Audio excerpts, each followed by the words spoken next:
Hello दोस्तों, आज का हमारा टॉपिक है नेशनल इन्वेस्टिगेशन एजेंसी एनआईए, राष्ट्रीय अन्वेषण अभिकरण। ये उसकी ऑफिशियल साइट है, आप लोग विजिट कर सकते हैं।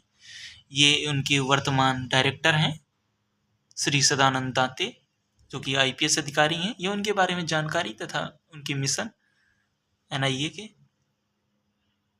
ये एनआईए के केसेस तथा प्रेस जो भी है, तथा किन किन को मोस्ट वांटेड घोषित किया है, तथा इनके पार्टनर कौन कौन से हैं, किनके साथ में ये लोग द्विपक्षीय वार्तालाप करते हैं तथा एक दूसरे को अपनी जानकारियां साझा करते हैं, उनकी जानकारी है। तो आप लोग यदि जिनको मोस्ट वांटेड या क्या कहते हैं उसको, आतंकवाद से रिलेटेड आप लोग जिनका वो हो कि रुचि हो आतंकवाद में जानने के लिए, आप लोग इनके ऑफिशियल हैंडल को देख सकते हैं तथा देख सकते हैं कौन कौन से मोस्ट वांटेड है तथा उनको क्यों मोस्ट वांटेड करा दिया गया है।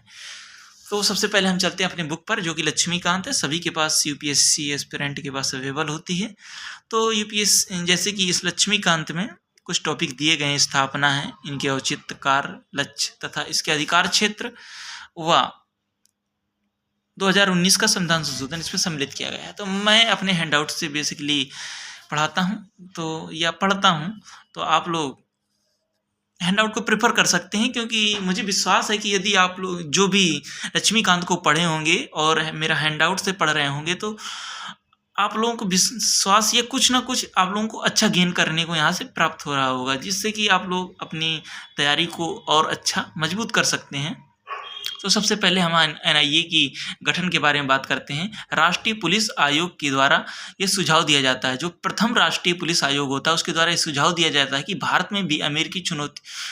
में भी चुनौतियों को देखते हुए अमेरिकी एफबीआई की भांति भारत में कोई फेडरल एजेंसी होनी चाहिए। मतलब कि भारत में कोई ऐसी फेडरल एजेंसी नहीं है। फेडरल एजेंसी मतलब जो केंद्र व राज्य पर कहीं पर भी जांच कर सकती है। जैसे कि सीबीआई को हमने लास्ट वीडियो में देखा था, तो सीबीआई कहाँ पर जांच करती है? सीबीआई सेंट्रल के स्तर पर कोई भी जांच करती है, केंद्र शासित प्रदेश या कहीं पर भी कोई भी जांच कर लेती है। लेकिन राज्य पर वही जांच नहीं कर पाती है, क्योंकि राज्य पर यदि राज्य उनको आमंत्रित करता है, बुलाता है कि आप हमारे इधर आइए और तथा हमारे केस की जाँच कीजिए, क्योंकि हमारी पुलिस नहीं कर पा रही है, एसटीएफ होती है उनकी स्टेट की, तो वो नहीं कर पा रही है, तो आप हमारे इधर पर आकर के हमारी जांच में भागीदारी निभाइए, तब सीबीआई जाती है। लेकिन जो एक ऐसी एजेंसी पर यहाँ सुझाव देता है, जो पहला राष्ट्रीय पुलिस आयोग है, प्रथम राष्ट्रीय पुलिस आयोग की बात मैंने लास्ट वीडियो में की थी, जिसमें सीबीआई को डिस्कशन किया था उसमें। तो उनका जो पहला पुलिस आयोग था, तो उसका क्या नाम था? धर्मवीरा आयोग था, जो 1978 में आता है। इसकी जो जिनको जानने में रुचि हो, प्रथम पुलिस आयोग क्या था, कब आया था, तो ये लास्ट वीडियो देख सकते हैं सीबीआई वाला।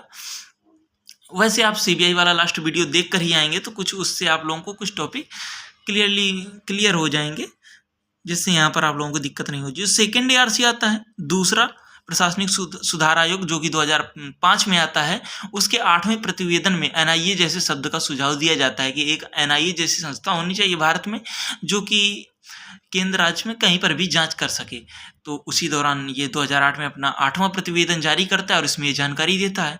तो 2008 की जब ये 8वां प्रतिवेदन जारी करता है, तो प्रतिवेदन तो पहले आ जाता है, सुझाव पहले आ जाता है, लेकिन जब ये 2008 में 26/11 जैसी घटना हो जाती है, नवंबर का महीना होता है, 26 तारीख 2008 को ये घटना हो जाती है कि ताज़ अटैक हो जाता है, कई लोग मारे जाते हैं। तो भारत सरकार सोचती है कि वास्तव में कोई ऐसी संस्था होनी चाहिए। तो 31 दिसंबर 2008 को ही एक ऐसा एनआईए एक्ट पारित कर दिया जाता है, तथा इसे 1 जनवरी 2009 से लागू कर दिया जाता है। तो पूर्णतः हमारी एनआईए का गठन हो जाता है। तो इस प्रकार से एनआईए एक सांविधिक गठन है, जो कि राज्यों में स्वयं के आधार पर जांच कर सकती है। राज्यों में कोई पूछने की जरूरत नहीं होती है कि हम आए या ना आए, कि जांच कर सकते हैं कि नहीं कर सकती। ये स्वतः अपने आधार पर केंद्र के स्तर पर तथा इंटरनेशनल स्तर पर भी ये जांच करती है। हम पढ़ेंगे कि ये इंटरपोल के साथ मिलकर के कैसे जांच करती है। तो इसकी भूमिका क्या है, इसके काम कौन कौन से हैं? सबसे पहली बात, एनआईए कानून में धारा 8 व 9 के अंतर्गत इसकी भूमिकाओं को वर्णन किया गया है, भूमिकाओं को बताया गया है, जिसमें सबसे पहली बात, ये बम कांडों की जांच करेगी। दूसरा, ये आतंकवादी हमले, नक्सली हमले, आंतरिक हिंसा जैसे मामलों की जांच करेगी। तो तीसरा, ये आतंकवादी संगठन घोषित करना, मतलब कि किन को आतंकवादी संगठन घोषित करना है, कौन सा संगठन है जैसे आतंकवादी, जैसे लश्कर-ए-तोयबा, इसको आतंकवादी संगठन घोषित कर दिया, आईएसआईएस। तो इसको आतंकवादी संगठन घोषित कर दिया। उसी प्रकार ये आतंकवादी संगठन घोषित करती है। किसको आतंकवादी घोषित करना है? किसी पर्सनल व्यक्ति को, एक व्यक्ति को आतंकवादी बताना है तो किस आधार पर बताना है, ये एनआईए घोषित करती है। और 2019 में एनआईए में संशोधन करते हुए इसे अंतर्राष्ट्रीय स्तर पर जांच के आदेश दे दिए जाते हैं, जिसमें सबसे पहले ये जो जांच दी जाती है इसे तो श्रीलंका के बम कांड की जांच दी जाती है। यहीं से इसे अंतर्राष्ट्रीय मान्यता प्राप्त हो जाती है। जब श्रीलंका के बम कांड की जांच करती है 2019 में संशोधन किया जाता है। इसके पहले ये मतलब कि देश के अंदर जांच करती थी, लेकिन 2019 में जब संविधान संशोधन होता है तो इसके बाद में ये को इंटरपोल के साथ में कोलैबोरेट करने के लिए इसको कह दिया जाता है कि आप इंटरपोल के साथ में कोई भी जानकारी प्राप्त कर सकते हैं। तथा दुनिया भी अब मानने लगी है कि एनआईए से सहायता ले लो तथा इससे जांच करा लो। कई मामलों में इन्होंने जांच की, आप उसके ऑफिशियल हैंडल में देख सकते हैं किन किन केसों को इसने किन किन केसों को हैंडल किया है। 2019 में एनआईए अधिनियम संशोधन किया गया तथा इसे यूएपीए एक्ट 1967 के तहत किसी को भी हिरासत में लेने का अधिकार दे दिया गया। राष्ट्रपति और राज्यपाल को ये हिरासत में नहीं ले सकते हैं। राष्ट्रपति राज्यपाल ये वैसे भी सांविधिक पद होते हैं, इनको कोई भी हिरासत में नहीं ले सकता है। तो इनको छोड़ करके ये 1967 के तहत यूएपीए जो कि इंदिरा गांधी शासनकाल में लागू होता है, किसी को भी जेल में डाल दिया जाता है बिना पूछे कोई जांच किए। कि जैसे कि अभी कोई पुलिस जाती है तो सबसे पहले आपको पूछती है कुछ, यदि आप किसी को फ़ोन करना चाहते हैं तो आप फ़ोन करके कह दीजिए कि पुलिस ना अरेस्ट करे, या ऊपर किसी से फ़ोन करवा देते हैं, तो यही होता है। लेकिन जो यूएपीए में होता है तो यूएपीए में आप लोगों को फ़ोन करने का अधिकार नहीं, सीधा जाएगी, अरेस्ट करेगी, तुरंत जेल, ये होता है। तो इसके बाद में हम सबसे पहला मैंने गठन पढ़ा। गठन में सबसे पहली बात रिपीट करते हैं, गठन में क्या क्या पढ़ा। भारत में एक फेडरल एजेंसी, सबसे पहले प्रथम जो पुलिस आयोग होता है वो सुझाव देता है कि भारत में एक फेडरल एजेंसी होनी चाहिए। तथा द्वितीय प्रशासनिक सुधार आयोग के 8वें प्रतिवेदन में एक एनआईए जैसे संगठन होना चाहिए, ऐसा कहा जाता है। जो कि 31 दिसंबर 2008 को, क्योंकि 26/11 जैसा हमला हो चुका था, इसके बाद में एनआईए का गठन कर दिया जाता है। यहाँ ये स्वतः अपने आधार पर जांच कर सकती है। भूमिका, ये बर्मकांडों की जांच करेगी, आंतरिक मामले, नक्सली मामले तथा आंतरिक हिंसा पर जांच करेगी, तथा आंतरिक संगठन किसे घोषित करना है तथा किस पर्सनल व्यक्ति को आतंकवादी घोषित करना, उसकी जांच करेगी। 2019 में एनआईए अधिनियम संशोधन करके इसे अंतर्राष्ट्रीय मान्यता भी दे दी गई है तथा इसे 2019 से ही यूएपीए के अधिकार भी दे दिए गए हैं कि मतलब किसी को भी ये अपनी हिरासत में ले सकती है, पूछताछ कर सकती है। इसे यूएपीए के भी अधिकार दे दिए गए हैं। तो एनआईए के जो संबंधित मुद्दे हैं, तो मुद्दे क्या क्या उठते हैं कि एनआईए के ऐसा ऐसा होना चाहिए। सबसे पहली बात, जो बहुल एजेंसी के बीच होने वाला विवाद। सबसे पहले सीबीआई के होते हुए एनआईए का गठन हुआ, क्योंकि दोनों का लगभग जो काम है उनमें काम में दोहराव दिखाई पड़ता है। यही दूसरा पॉइंट में लिखा है। तीसरा पॉइंट जो है, राज्यों के पुलिस बल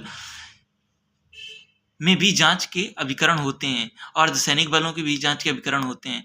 तो इससे दोहराव होता है कि बहुल एजेंसी के बीच में होने वाला विवाद। सबसे पहली बात, क्योंकि जो सीबीआई को होते हुए एनआईए का गठन किया गया है। दूसरा, सीबीआई और एनआईए में काफ़ी हद तक दोहराव दिखाई पड़ता है। और राज्यों में एसटीएफ जैसी संस्थाएं होती हैं जो कि जांच के अभिकरण होते हैं, और अर्धसैनिक बलों के पास भी जांच के अभिकरण होते हैं। तो इन सभी का फिर कोई काम न रह गया। यदि एनआईए ही सब कुछ करेगी तो इनका कुछ काम न रह गया।